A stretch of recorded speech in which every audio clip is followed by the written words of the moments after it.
Bien bonjour, aujourd'hui on se retrouve pour une nouvelle vidéo et on va voir la page de connexion et d'inscription. C'est une page qui est quasiment essentielle à toutes les applications et on va voir aujourd'hui comment la faire sur une page entière, mais tu peux aussi la faire sur une pop-up.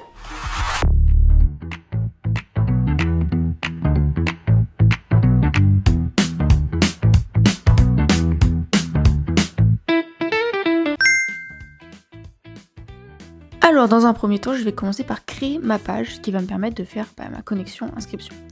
Donc je fais une autre page, je l'appelle login sign up. Ensuite dans les paramètres de la page, je vais venir mettre un align. Automatiquement Bubble met en fixe, mais fixe c'est pas terrible pour le responsive, etc. Choisis toujours colonne, row ou align. Align en fait ça va te permettre à tes éléments, je vais te montrer, tac, un groupe par exemple, je le mets. Et je peux choisir de le mettre au milieu à gauche, en bas, je choisis où je veux le mettre. Nous on va le mettre au centre de la page, comme ça peu importe la taille de l'écran, notre groupe sera toujours au milieu. Et c'est le groupe dans lequel il va y avoir le formulaire pour la connexion, le formulaire pour l'inscription, mais aussi le formulaire pour la modification du mot de passe. Ce groupe là je vais lui mettre 500 en max wide, tout simplement pour que au maximum il fasse 500 pixels de largeur. Ça va permettre en fait, de ne pas avoir quelque chose qui soit sur toute la longueur, d'avoir quelque chose de plutôt agréable à regarder comme on a vu sur le résultat final que je t'ai montré tout à l'heure. Et en style, on va lui mettre le style du shadow. Ce groupe, je commence directement par le renommer, donc je l'appelle groupe body. Pourquoi je l'appelle groupe body? Parce que sur une page, je vais toujours avoir un groupe où il y a tous mes éléments dedans.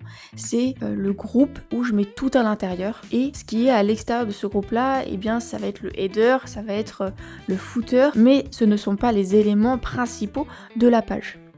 Donc là, les éléments principaux de la page, ça va être en effet connexion, inscription avec les formulaires. Ensuite, je vais y mettre, tac, je vais laisser ça comme ça. Je vais y mettre un texte avec le titre, donc ça va être une connexion qu'on va faire, une connexion ou une inscription en fonction du formulaire. J'ai noté connexion pour le moment. Et je vais le mettre en H2, en heading 2. En heading 1, on va avoir votre nom d'application. Donc moi je vais l'appeler mon app parce que j'ai pas forcément d'idée. Et puis, vu que je l'ai mis au milieu en haut, pour que ce soit bien visible, je vais quand même lui mettre un espace pour pas que ce soit collé en haut de l'écran. Donc pour ça, je vais aller dans les margins et je vais séparer pour avoir que celle du haut. Et là, on voit 40 de margin pour le top, donc le haut de mon texte. Donc j'ai bien un H1, j'ai un H2. Maintenant, je vais faire le formulaire qui permet de se connecter. Donc je vais d'abord avoir un label qui dit à l'utilisateur ce qu'il doit rentrer. Donc en l'occurrence, il doit rentrer son mail. Donc on va mettre un email et on va lui mettre un input pour qu'il puisse le rentrer. L'input en placeholder, toujours mettre un exemple de ce qu'on attend de l'utilisateur. Donc par exemple theo@dupont.fr. En wide, on va le mettre en fil et on va regrouper le mail et l'input ensemble dans un groupe. Et on va renommer le groupe qui va s'appeler mail connexion. L'input aussi, on va le renommer, on va l'appeler input mail connexion, pour savoir à quoi il correspond. Sur ce groupe-là, je vois que tout est collé. C'est pas très agréable, surtout quand je vais avoir plusieurs éléments. Donc, je sélectionne mon groupe body et je vais lui mettre un padding. Donc, padding, c'est l'espace qu'il va y avoir à l'intérieur de mon élément. Et je vais lui mettre 40 et 40. Ce qui est passé en gris, c'est mon padding. Donc, il n'y a aucun élément qui va aller dans le gris. Et ensuite, je vais lui mettre un gap. Un gap, c'est l'espace qu'il va y avoir entre chaque élément. Je te montre, le gap, il est ici. Et je vais lui mettre un gap de 24. Vous voyez, il y a eu de l'espace qui s'est créé. Et ensuite, je fais Command D sur Apple et Ctrl D sur Windows et ça va automatiquement copier-coller votre élément sur lequel j'étais. Donc cet élément, ce sera pour le mot de passe. Donc je vais le renommer directement, mot de passe. Toujours je fais des raccourcis pour que ce soit moins long, mais vous pouvez mettre mot de passe en entier.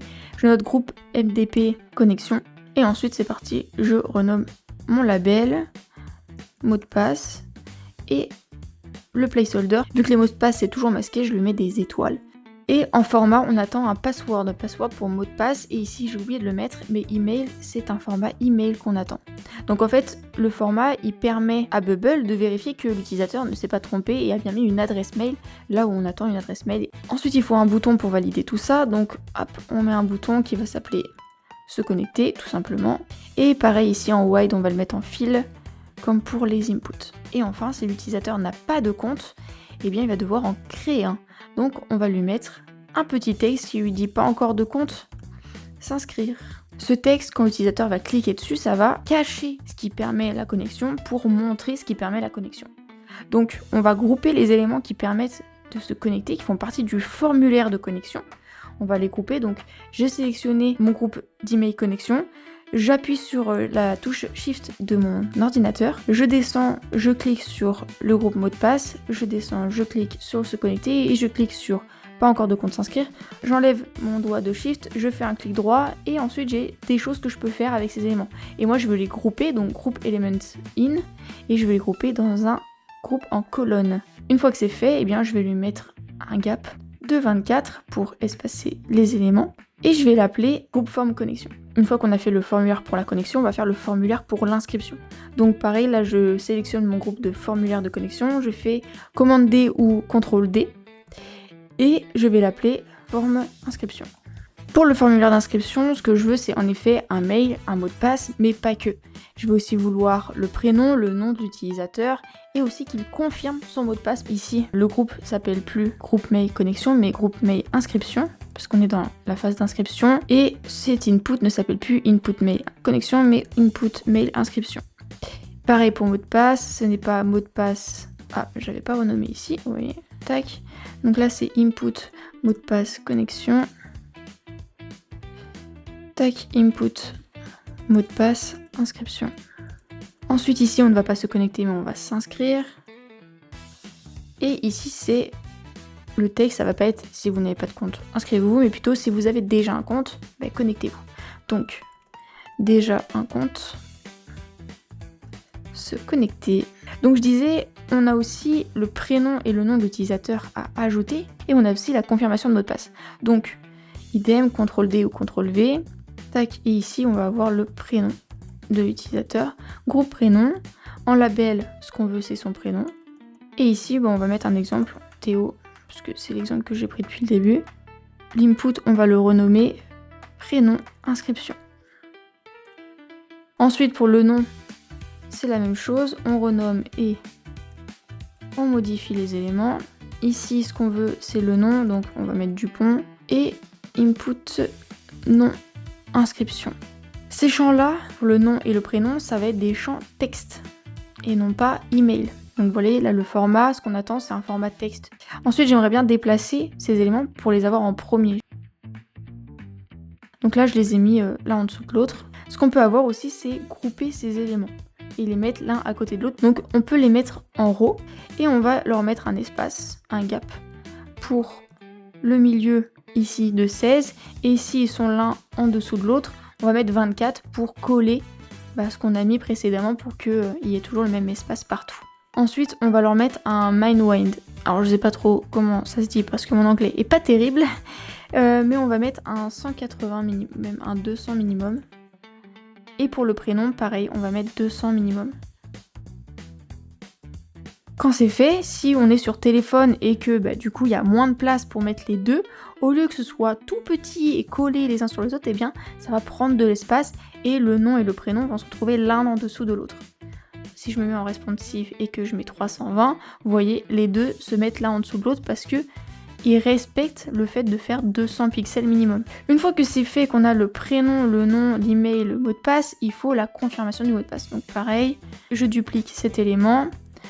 Le groupe ne s'appelle plus mot de passe inscription, mais confirmation mot de passe inscription. Ici, le champ, c'est pareil. L'input ne s'appelle plus mot de passe inscription, mais confirmation mot de passe inscription.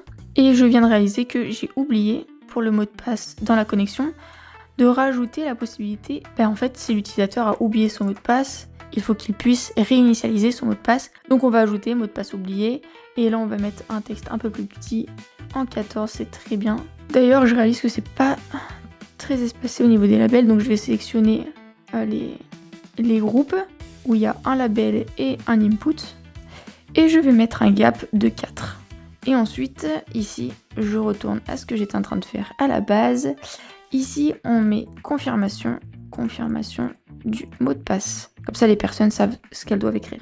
Et enfin, le dernier formulaire qu'on va avoir, c'est le formulaire pour le mot de passe oublié. Quand la personne va cliquer sur mot de passe oublié, faut qu'elle ait un tout petit formulaire avec juste le mail pour qu'elle puisse rentrer son mail à laquelle recevoir le lien qui lui permettra de modifier son mot de passe en toute sécurité. On va dupliquer ce formulaire-là. Ce formulaire s'appelle le groupe form reset mot de passe. Bon, moi je fais un petit mélange de anglais et de français. On va enlever le mot de passe parce que l'objectif c'est juste de rentrer son mail. Et là le mail pour l'input, il va s'appeler input mail reset MDP pour reset mot de passe. Ensuite, ça on l'enlève et on va pas vouloir se connecter mais on va vouloir envoyer le lien qui permet de modifier son mot de passe. Donc ici, on va noter recevoir le mail de réinitialisation. Et en dessous, la personne, il faut qu'elle puisse annuler parce que si elle se retrouve qu'avec ça et que finalement elle a retrouvé son mot de passe ou qu'elle veut retenter autre chose, il faut qu'elle puisse retourner en arrière. Donc on va lui ajouter un bouton. Donc ce bouton-là, on va le mettre en dessous le bouton recevoir le mail parce que c'est un bouton qui est secondaire. Et on va l'appeler annuler. On va lui mettre un wide en fil pour que ça prenne toute la largeur du groupe parent. Et ensuite, on vient lui changer son apparence. Donc là, dans les styles, un outline pour avoir cette différenciation entre le bouton principal et le bouton secondaire. Une fois qu'on a fait tout le design, l'objectif, ça va être de faire les workflows. On va permettre déjà à l'utilisateur de voir que ce groupe-là, que le formulaire de connexion. Pour les autres, on va les cacher. Et on va aller interaction. Et sur interaction, il y a visible on page load. Ça veut dire, est-ce que cet élément il est visible dès que la page est chargée? Alors là, on va mettre non. Parce que, en effet, ce groupe-là, il ne doit pas être visible lorsque l'utilisateur arrive sur la page directement. Il sera visible que quand la personne va appuyer sur mot de passe oublié. Idem pour l'inscription, le formulaire d'inscription, on va lui enlever le fait d'être visible sur la page. Rien que ça, on recharge. Comme tu peux le voir, ça a bien fonctionné. On ne voit que le formulaire de connexion. Ensuite, on va le faire un par un. Quand on appuie sur mot de passe oublié, qu'est-ce que ça doit faire? Ça doit cacher le formulaire de connexion et ça doit montrer le formulaire pour réinitialiser son mot de passe. Donc, on va aller dans Interaction, Add Workflow. Ça va show l'élément, le groupe où il y a le formulaire de réinitialisation de mot de passe. Donc, on sélectionne ce groupe-là et on va hide, donc cacher, le groupe qui a le formulaire de connexion. Une fois qu'on est ici, on va faire le bouton se connecter. Donc, log the user in. Et là, on va lui ajouter, ok, il se connecte, mais il se connecte grâce à quoi? À quel mail et avec quel mot de passe? Eh bien, pour le mail, comme on a renommé nos éléments, on sait que c'est l'input mail connexion. Et on va prendre sa valeur. Toujours mettre bien sélectionner value pour dire à Bubble qu'on prend la valeur de l'input. Et pour le password, pareil. Vu qu'on l'a renommé, ça s'appelle input mot de passe connexion et on prend la valeur. Est-ce qu'il reste connecté, oui ou non? Étant donné qu'on n'a pas demandé à l'utilisateur s'il voulait rester ou non, on met non. Et est-ce qu'on mémorise son mail? Eh bien la réponse est non aussi parce qu'on ne lui a pas demandé son avis. Imaginons qu'il se connecte depuis un espace public, un ordinateur public où tout le monde y a accès, eh bien il ne faut pas que les autres puissent avoir accès à son compte, ils ne sachent son mail et tout, c'est des informations qui sont privées. Donc on met non. Et ensuite, une fois qu'il est connecté, ça peut le rediriger vers une page, par exemple vers la page index ou n'importe quelle page. Ensuite, on a le pas encore de compte, s'inscrire. Donc là, l'objectif, ça va être de cacher le groupe de connexion et de montrer le groupe d'inscription. Donc pareil, add workflow, on va faire un show pour montrer l'inscription. Donc là, forme inscription. Et pour hide, le formulaire de connexion. Donc là, on a bien tout ce groupe-là où chaque élément a son workflow. Ensuite, ce qu'on peut faire pour aider l'utilisateur à visualiser qu'il peut bien cliquer dessus, c'est qu'une fois qu'il passe sa souris sur mot de passe oublié, eh bien, le texte se souligne. On va lui ajouter une condition qui dit que quand l'utilisateur passe sa souris sur ce texte, eh bien, ça souligne le texte. Donc, en anglais et sur Bubble, ça donne when, qu'on a déjà, this text, je vais agrandir, is overed. Alors, on va changer la décoration du texte et on va lui mettre un soulignement, un underline. Et on va faire la même chose pour celui-ci. Donc je peux copier la condition, copier, aller sur l'autre texte et ensuite je fais un clic droit, paste condition. Et ça me met bien this text is overed et la décoration qui est un soulignement pour ce texte-là. Donc là, tout est bon. On peut aller vérifier. Je peux rentrer mon mail. je peux rentrer mon mot de passe. Là, il me dit que c'est pas bon parce qu'on attend un champ mail. Tac, donc si je mets quelque chose au hasard, mais qui a la forme d'un mail, avec un arrobase, avec un point, eh bien, Bubble va l'accepter parce que c'est le bon format qui est attendu. Mot de passe. Si je fais mot de passe oublié, j'arrive bien sur le formulaire pour réinitialiser son mot de passe. Et ensuite, si je fais pas encore de compte s'inscrire, hop, j'arrive bien sur le formulaire d'inscription. Par contre, on voit que le texte ici ne change jamais. Que ce soit l'inscription ou que ce soit la réinitialisation du mot de passe, il laisse toujours connexion. Donc pour ça, on va lui mettre des conditions qui dit que quand c'est le formulaire de réinitialisation du mot de passe qui est visible, alors le texte va changer en réinitialisation du mot de passe, et quand c'est le formulaire d'inscription qui est visible, on passe le texte en inscription. Donc on va lui ajouter une petite condition. Quand, donc là, le groupe formulaire inscription est visible, alors le texte est inscription. On peut dupliquer cette condition et dire que quand c'est le groupe de réinitialisation du mot de passe qui est visible, alors le texte est réinitialisation du mot de passe. Ensuite, on continue dans les workflows. Donc pour la réinitialisation du mot de passe, eh bien la personne va recevoir un mail avec à l'intérieur un lien qui lui permet de réinitialiser son mot de passe, de le changer. Donc quand la personne va faire recevoir le lien de réinitialisation en workflow, ce qu'on va faire, c'est qu'on va lui envoyer un mail par rapport à ça. Vu que c'est quelque chose qui est sécurisé, eh bien le workflow qu'on va mettre, eh bien c'est send password reset email. Et on va pas envoyer un email tout seul, on va envoyer le mail adapté à cette requête. Donc c'est celui-ci. Ensuite, on va lui ajouter le mail. C'est quoi comme mail? À quel mail on l'envoie? L'input mail reset MDP. Et on n'oublie pas d'ajouter la valeur. Ensuite, en sujet, ça peut être votre demande de réinitialisation du mot de passe. Et ici, on va lui mettre bonjour, vous avez demandé à réinitialiser votre mot de passe. Veuillez cliquer sur le lien ci-dessous. Et ensuite, l'objectif, ça va être de dire à l'utilisateur que le mail a bien été envoyé parce que, en l'état, nous, on sait que ça a été envoyé parce qu'on a fait le workflow, mais l'utilisateur, s'il peut cliquer 400 fois sur le bouton sans aucun problème, il ne saura toujours pas si ça a été envoyé ou pas. Donc il va falloir lui mettre un petit message qui s'affiche lorsqu'il clique sur le bouton pour lui dire qu'il a bien reçu le mail. Donc ce qu'on va faire, c'est qu'on va créer une alerte. L'alerte, elle va dire le mail a bien été envoyé. Pensez à vérifier vos spams par exemple. En wide, on va toujours mettre en fil. Il va falloir show cette alerte. Sur Bubble, il y a show an element qui affiche n'importe quel élément et il y a show message in an alert box. Là, vous avez 500, 2000 et 500. 500, c'est en millisecondes, c'est le temps d'apparition de l'alerte. Les 2000, donc 2 secondes, ça équivaut au temps que l'alerte va rester sur l'écran de la personne, et 500, ça équivaut au temps de disparition de cette alerte. Donc une fois que c'est fait, l'utilisateur saura que en fait, ça a été envoyé avec succès, qu'il a bien reçu le mail. Ensuite, pour annuler, ce bouton-là, il va permettre de revenir en arrière, de revenir sur la connexion. Donc, en interaction, on va show ce groupe-là et hide ce groupe-là. Je show l'élément qui est le groupe de connexion, groupe forme connexion. Et je vais hide, donc cacher, le formulaire de réinitialisation du mot de passe. Donc pour ce groupe-là, on est tout bon. On passe au groupe d'inscription.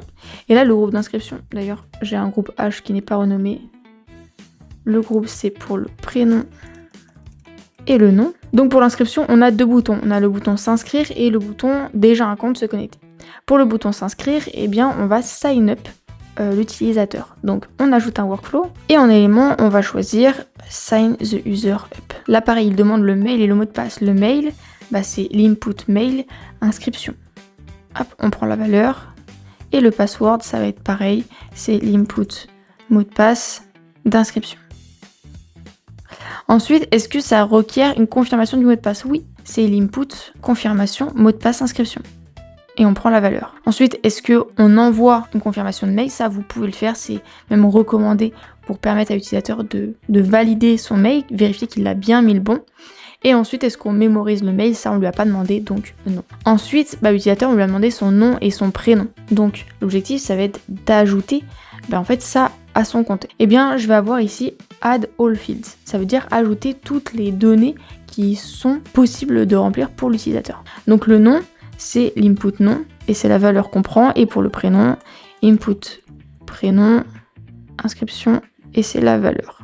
Et ensuite, on va rediriger l'utilisateur vers sa destination. Donc par exemple la page index, mais c'est la page sur laquelle vous voulez le rediriger, que ce soit sa page de profil, son dashboard ou n'importe quoi. Et enfin le dernier, c'est déjà un compte se connecter. Donc ce texte-là, pareil, quand on va lui ajouter un workflow qui permet de hide l'inscription et de show la connexion. Donc on ajoute un workflow, on cache l'élément et on show le groupe de connexion. Quand je vais sur mon design, j'ai tout qui a été fait.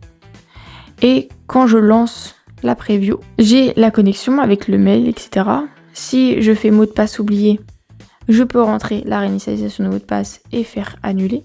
Si je fais pas encore de compte s'inscrire, j'ai bien l'inscription avec le nom, prénom, etc. Et je peux m'inscrire. Et sinon, je peux revenir sur la page de connexion. Si j'édite le style shadow et que je lui mets, hop, ici, je lui mets 0 partout, en blur, je lui mets 12, et ici, je lui mets le texte, mais en opacité 10.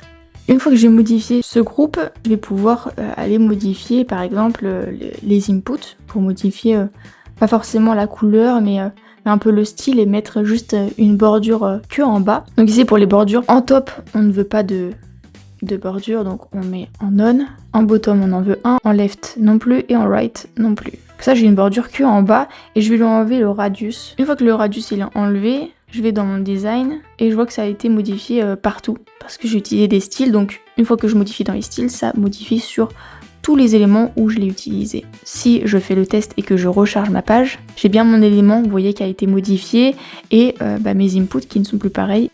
Si j'enlève en dessous le debugger, eh bien ça donne ceci, c'est ce que les utilisateurs verront quand ils iront sur la page d'inscription et de connexion, ils verront ceci. Donc le fait d'avoir modifié ne serait-ce que le shadow et les inputs, en fait ça modifie déjà l'ambiance, vérifier la connexion, vérifier l'inscription, etc. pour voir comment ça fonctionne, comment un utilisateur va vivre l'expérience sur cette page-là. Tester sur téléphone aussi, voir ce que ça donne, si quelqu'un essaye de se connecter sur téléphone. Est-ce qu'il voit les choses correctement? Est-ce qu'il voit tous les éléments? Est-ce que ça fonctionne pareil? Ensuite, ce qui est conseillé et ce qui est même recommandé plus, c'est de permettre à l'utilisateur de voir son mot de passe et de le cacher. C'est-à-dire que s'il écrit quelque chose ici, actuellement c'est bloqué par sécurité parce que en fait un mot de passe c'est personnel. Si on est en train d'écrire un mot de passe à côté de quelqu'un d'autre, l'autre personne ne doit pas voir ce qu'on est en train d'écrire. C'est confidentiel. Mais si l'utilisateur ne sait pas ce qu'il est en train d'écrire, ne sait plus ce qu'il a écrit, c'est hyper important d'avoir l'œil ici qui vous permet de cacher ou de voir le mot de passe. Et bien c'est ce qu'on va voir dans une prochaine vidéo. Je vous montre comment montrer et cacher le mot de passe. Et ensuite on verra comment mettre en place une politique de mot de passe, c'est-à-dire obliger l'utilisateur à mettre au moins 8 caractères avec une lettre majuscule, un chiffre et un caractère spécial. Ce qui est hyper important pour être sûr que le mot de passe est sécurisé et qu'il n'a pas mis 1, 2, 3. L'astuce bonus de cette vidéo, protège ton application dès maintenant. En fait, sur Bubble, une personne qui n'a pas de compte peut aller sur toutes les pages. Sauf que si elle n'a pas de compte, elle peut accéder à des informations qui ne lui est pas destinées. Alors il faut que tu protèges toutes tes pages où il y a besoin que l'utilisateur soit connecté pour y accéder. Pour ça, rien de plus simple. Il y a juste un workflow à faire et quand tu es dans ta page que tu veux protéger, tu vas dans tes workflows et tu vas créer un nouveau workflow. Ce workflow, il s'appelle User is Logout. Ça veut dire que si l'utilisateur est déconnecté, l'action va se déclencher automatiquement sans que la page soit forcément chargée en entier. Et en step 1, ça va être le fait que l'utilisateur soit redirigé, que ce soit vers la page index ou vers la page de connexion inscription. C'est quelque chose de super simple à faire, de super rapide et pourtant ça va t'éviter de nombreuses galères. Donc pour éviter ça, je t'invite à faire dès maintenant ce workflow et à le faire sur toutes les pages où tu as besoin que l'utilisateur soit connecté pour y accéder. Et voilà, tu sais comment faire ta page de connexion inscription et c'est l'une des premières choses à faire lorsque tu crées ton application. Parce que en général, si tu as ces fonctionnalités, tout le reste de ton application dépend de savoir si l'utilisateur est connecté ou s'il ne l'est pas. Et donc l'objectif, c'est de pouvoir tester, toi, pendant ton développement, si un utilisateur connecté ou un utilisateur non connecté a bien accès à ce qu'il doit avoir accès et ni plus ni moins. Et si tu veux créer ton application de A à Z sur Bubble tout en étant accompagné, eh bien tu as accès à l'IPALab, la plateforme qui te permet de créer ton application de l'idée jusqu'au lancement. Et je t'accompagne sur tout ton processus quand tu en as besoin. Donc n'hésite pas à aller voir pour plus d'informations sur lipa.fr. Et puis on se retrouve dans une prochaine vidéo. Sur ce, je te souhaite une belle journée ou une belle soirée et on se dit à bientôt.